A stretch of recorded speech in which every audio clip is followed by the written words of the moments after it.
Bienvenue dans Eureka, l'émission qui nous rappelle pourquoi la recherche est essentielle.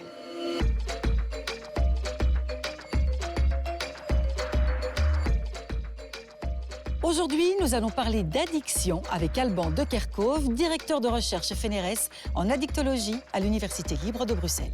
Bonjour Alban. Bonjour.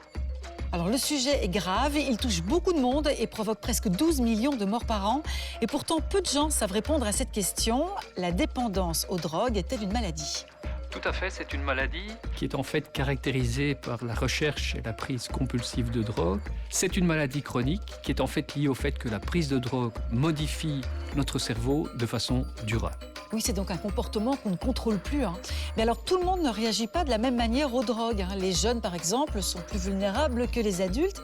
Et enfin, peut-on être dépendant à tout ?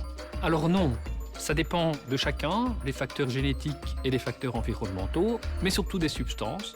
Le plus risqué étant la nicotine, suit les opioïdes, ensuite le cannabis chez les adolescents, la cocaïne et enfin l'alcool.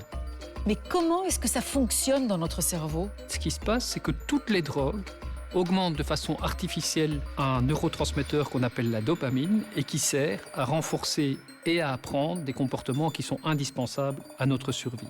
Et donc on comprend facilement que cette augmentation artificielle de ce neurotransmetteur, donc de la dopamine, amène à reprendre de la drogue de façon compulsive. D'autre part, pour l'aspect chronique, la région centrale dans ce relargage de dopamine est ce qu'on appelle le striatum.